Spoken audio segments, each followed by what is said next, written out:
Welcome back to this episode of Savannah's Nooks and Crannies. Today, we're at Ardsley Station trying some elevated Southern cooking.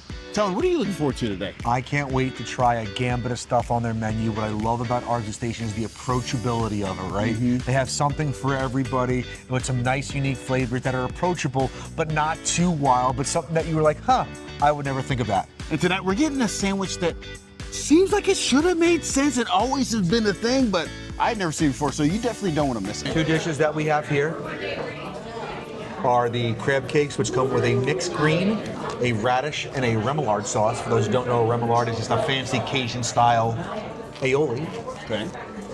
And then we have their street corn, which comes with shrimp, chorizo, cojita cheese, cilantro, saying it fancy, pickled red onions, a red pepper aioli, and a tortilla chip. We are finding out whether the chips are flour or corn. We'll get back on that. You've had this before, right? So Yes. You said this was pretty freaking good? This is really freaking good. All right, so we'll combine it. You're gonna go power scoop on top. That's actually that's a really good move. One of my favorite parts about going to one of the greatest franchises in America, Chili's, is that they build their nachos on top of one another. So that's what we're gonna do here a little bit. So, flavorful, right? Good balance, solid flavor, good little kick to it. You can feel a little bit of the temperature of it, but not too much. It's not to the point of it's too spicy where someone's like, I don't like spicy. Yeah.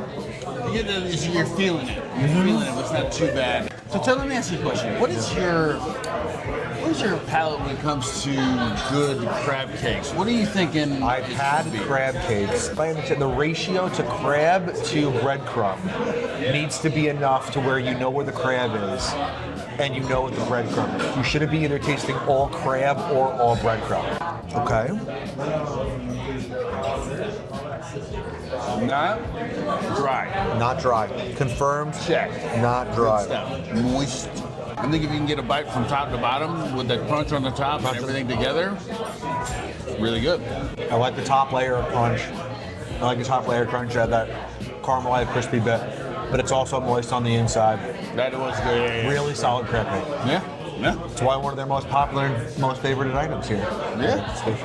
All right, as we're eating the street corn dip here, this topic came in my mind, and let's ask the fans. Do you eat your corn on the cob typewriter style? So if you're eating it like this, Yeah. Okay. or do you eat it round style where you'll eat around the corn and turn the corn on the cob, then move it, and then go around the other way? How do you eat yours? I do mine typewriter style because I've never been taught the other way. I don't know that I would. I think efficiency-wise, it doesn't seem as efficient. But I guess if you're corkscrewing it, so you're like corkscrewing it. So starting here. So you're saying partial typewriter and typewriter turning. Okay. Like a combo. Because someone would call me a psychot for doing, but I eat mine round. I finish the circle, so I eat it around like, and then I move it over, and then I go, and then I move it over, and I go, I don't see a problem with that. I grew up on deviled eggs. They're at every Sunday dinner. Good Lord, they're at Thanksgiving, Christmas, Easter. Easter was my only time. I am going in with the mustard. That is really good. That makes me, oh God, that's good. So mustardy, like with the extra mustard, the stone ground mustard, with just a little bit of the pepper jelly. The pepper jelly is a good twist. I necessarily wouldn't do it because I am I'm a purist when it comes to this stuff. But yeah, these are delicious. How would you describe your restaurant to someone who hasn't tried it? You know, we're definitely a Southern kitchen, but I'm originally from Seattle, so there's some Pacific Northwest influence in there from my time working for great companies in that area of the country. And the menu, it's definitely got some of that Northeastern influence into it as well. So trying to do simple food, so a lot of favorites that are made well with maybe a slight twist. So we just ordered some entrees. Yeah. We ordered the Wild mushroom gnocchi. We also ordered the French onion burger done medium rare. Let's go with the gnocchi first. Mushroom I'm gnocchi. getting a lot of good scents on my nose already. I love the cream sauce in it already, just the look of it. I love the little pop of colors with the sun-dried tomatoes. I enjoy the color of that. I got a little bit of microgreens in that bad boy. Really nice looking dish. The gnocchis look extremely pillowy, which I'm excited about. So before I do anything else, I'm going pure gnocchi first. Only gnocchi? I'm going half a gnocchi first. Okay. Nothing else, just to get the delicacy of it. So. All right, this is like your hot dog thing. Yep. The pureness. The pureness. Of the gnocchi.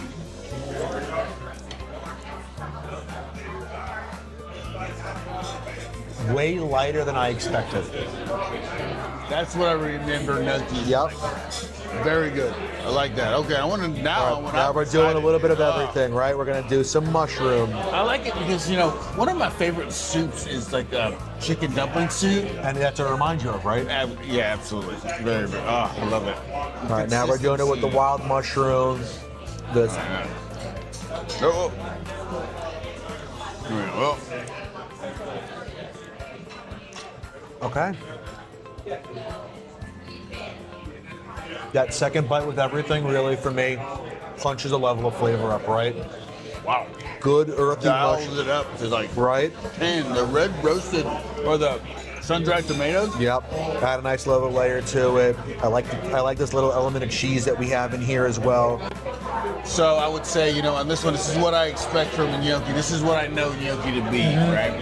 But I like the way it's very rich. Yes. And I think it matches the denseness of the thing. But you can taste the lemony, acidy stuff in there. So I think, man, this is really good. Really, really good, dude. This is, in my opinion, the ideal serving size. So it is a very shareable dish, and they did an excellent job of accommodating us. So it was split 3 ways. So this is just a third of the normal. But it is delicious. This will be my second time having it. The first time I got to have my friend's leftovers. Beautiful lunch. Was good reheated. Let's see how it is fresh out the kitchen.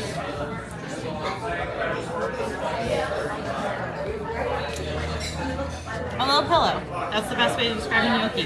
Let's jump into this, Pat. All right, let's do it. All right, so no ketchup on this one. Not with a French dip. No. I'm going, and again, we're also going pure here. I like to see the crunchies. I'm flipping it upside down. Got it. Oh, pure first. Okay.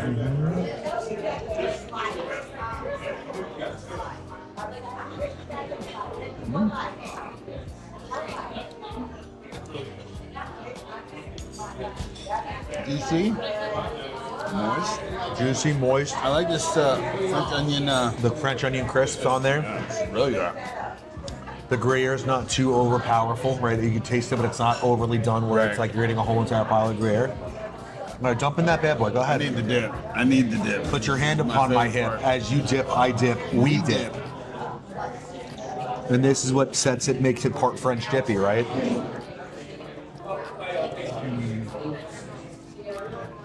Yep. That's what I'm talking about. Cooked properly, because I hate saying it's cooked well. Because if a burger's cooked well, I probably don't want to eat it. Cooked to the correct temperature, good crunch on the onion. I don't know if it's butter. I don't know what it is. There's something. No, this is really good. I think the onion, like there's a sweetness to the batter. It's got to be in the batter. I think that's Oh, the what I'm crust of the tasting. onion is? Yeah, because it's like Do you feel like it's the Gruyere at all? The cheese that's coming through of it after you dip it, and the level of the salt on the au jus is helping you cut through the, or you just gonna taste it raw? Okay. yeah, I'm up.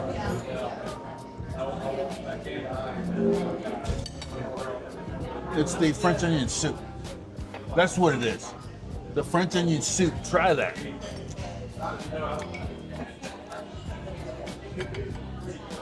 That's where the flavor difference is. Of course, that makes a huge difference. That's what it is. Herbs. You can taste this. You can taste the rosemary. You can taste a little bit of the sage in there. It tastes so, it pairs so well with the onion, the fried onions, soaked with that stuff. It kind of, oh man. Oh, they can bring it up. Definitely try this one for sure. If you've never tried, I'm a big, huge French dip guy, so Yes. my bar for passive French dip is very low. You know what I'm saying? Like, if you got the bread, you got the roast beef, and you got cheese, I'm pretty much happy. Are you happy? This levels it up, right? So we talk about Southern comfort food or comfort food just in general, Yep. elevated. I think this is kind of what they're talking about. Yes, I agree.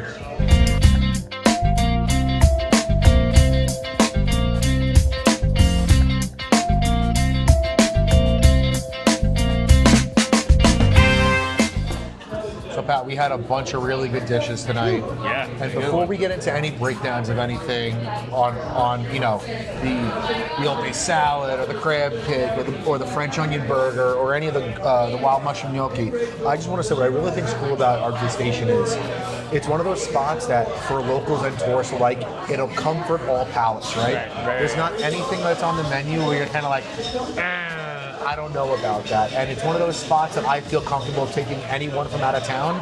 Well, and that's what I mean. I think they hang their hat on the comfort food part and elevating it, right? Even Southern cuisine to be able to elevate it, and then you can, like you said, you bring your uncle.